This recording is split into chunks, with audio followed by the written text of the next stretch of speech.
Pak terkait pengajuan kasasi dari Kejagung ke MA nih Pak terkait kasus Indosuria itu seperti apa Pak update-nya Pak? Jadi begini, menurut ketentuan 245 KUHP ya, kita punya waktu 14 hari untuk mengajukan memori kasasi ke Mahkamah Agung melalui Pengadilan Negeri setempat. Ya. Jadi kami pimpinan Kejaksaan Agung sudah memerintahkan kita untuk mengajukan kasasi terhadap perkara ini.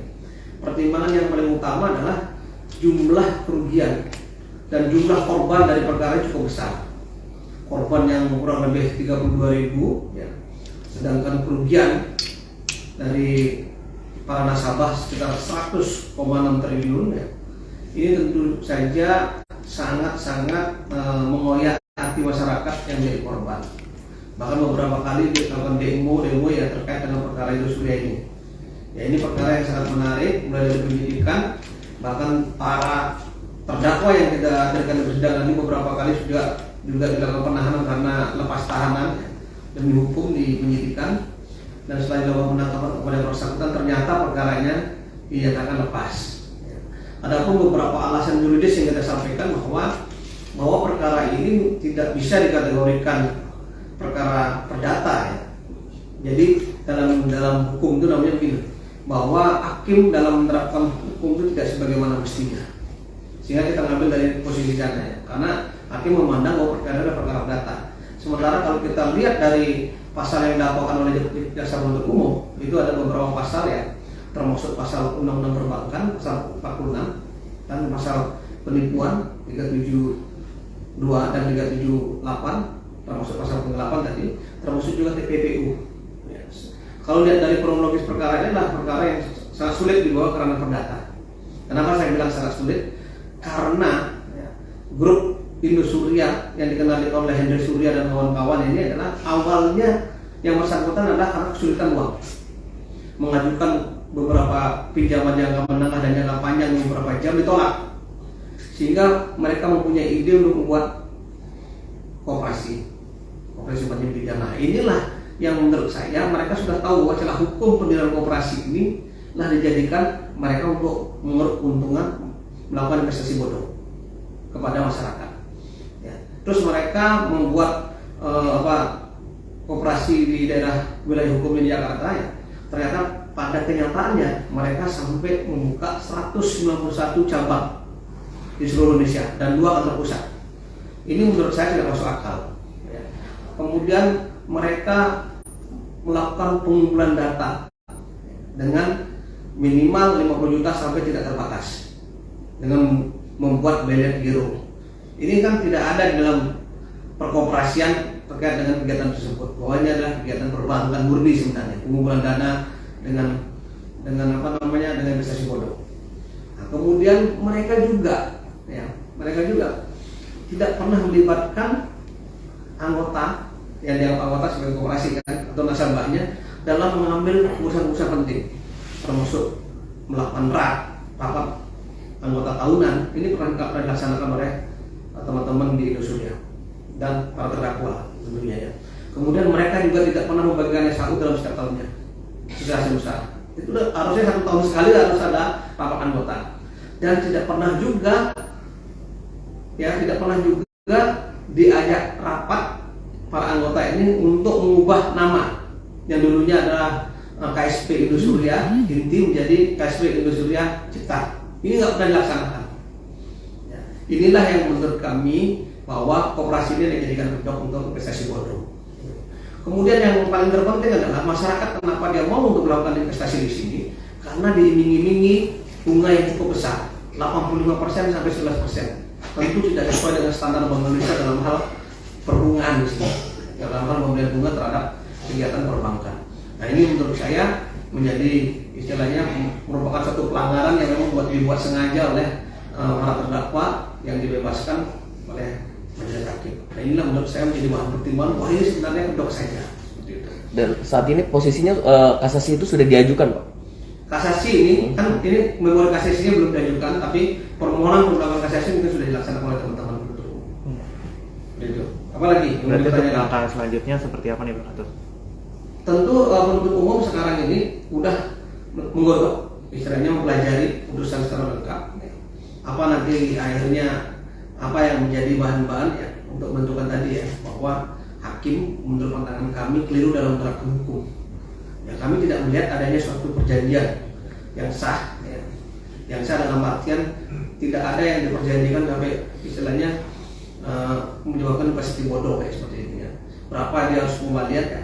Bahkan dalam hasil audit terakhir, dari hasil audit terakhir ya, terbanyak 6.000 nasabah suspend tidak mendapatkan pengembalian.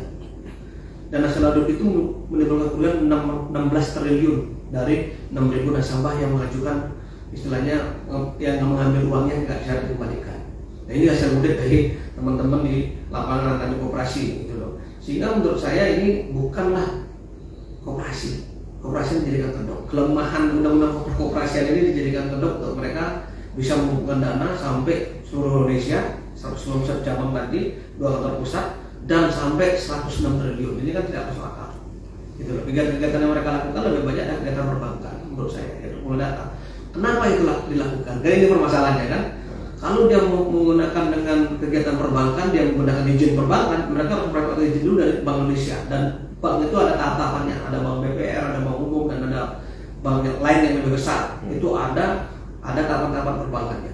Kemudian kalau dia menggunakan sistem perbankan, tentu mereka harus mendapatkan pengawasan dari OJK, Otoritas Jasa Keuangan. Ya, harus ada pelaporan terkait pengumpulan dananya, ada pemeriksaan, ada pengawasan. Nah, ini mengenai itu mereka buat koperasi.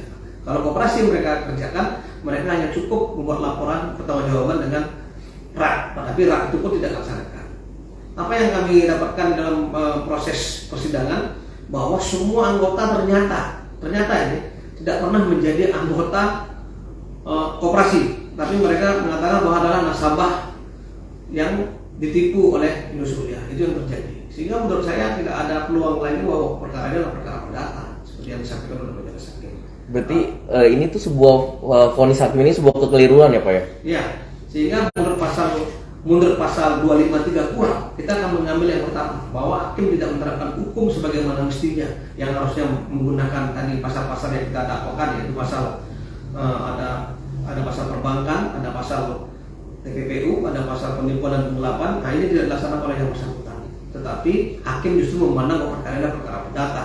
Padahal korban yang ada itu seperti saya sampaikan sebelumnya 23.000 korban.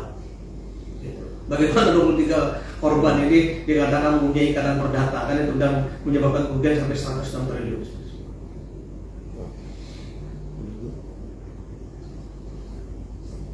Ada pertanyaan? Pertanyaan itu nih, oke. Pak, untuk langkah selanjutnya dari Penkum nih, apa ada koordinasi nanti ada dari kepolisian atau seperti apa Pak? Jadi begini, kemarin kita sudah dikumpulkan oleh Menko Polhukam, ya, termasuk di sana ada Kabar Reskrim, ada Bapak Jamidum, ada dari Kementerian Koperasi juga di sana. Ya. Itu dalam rangka apa? Karena investasi semacam ini sangat banyak dengan mengatasnamakan koperasi. Ya. Sehingga Pak Menko Polhukam pada saat itu menyampaikan ini akan dilakukan revisi terhadap undang-undang perkoperasian, sehingga tidak dijadikan celah ke depannya oleh para investor bodong ini, dijadikan celah untuk mengumpulkan mengeruk keuntungan dari masyarakat. Itu yang pertama. Yang kedua terkait dengan penanganan perkara ke depan. Ya.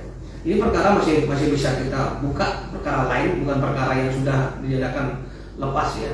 Seperti tadi saya sampaikan bahwa yang menurut hasil audit yang dibuat pengadilan itu adalah kerugiannya adalah 16 triliun dari 6.000 nasabah yang suspend. Artinya Pak, masih ada dari 23.000 nasabah yang belum lapor.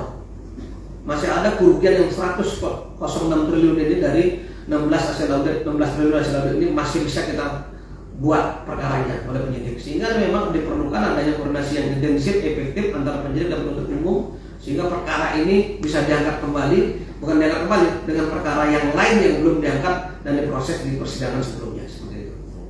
Berarti kedepannya biar nggak ada lagi kasus seperti ini Pak ya? Nah ini saya sampaikan di sini, bahwa hati-hati, masyarakatnya harus hati-hati dalam melakukan investasi. Harus dilihat betul apa investasi yang ditawarkan. Kalau yang tidak real, istilahnya tidak masuk akal, seperti bunga perbankan begitu tinggi, 85% sampai 11% tidak masuk akal. Saya pikir ini masyarakat harus segera melaporkan atau memberitahukan kepada pihak yang berwenang, sehingga tidak menjadi korban investasi-investasi semacam ini di masyarakat. Oke, harapannya gimana nih Pak?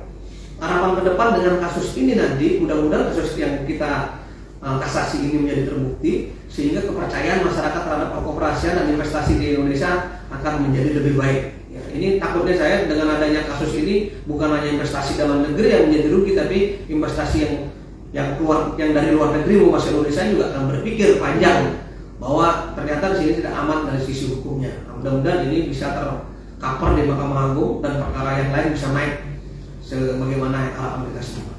Yang paling penting tujuan kita adalah kalau penegakan hukum ini berjalan dengan baik, mudah-mudahan aset-aset masyarakat yang sudah kita sita bisa kita kembalikan kepada masyarakat. Seperti itu.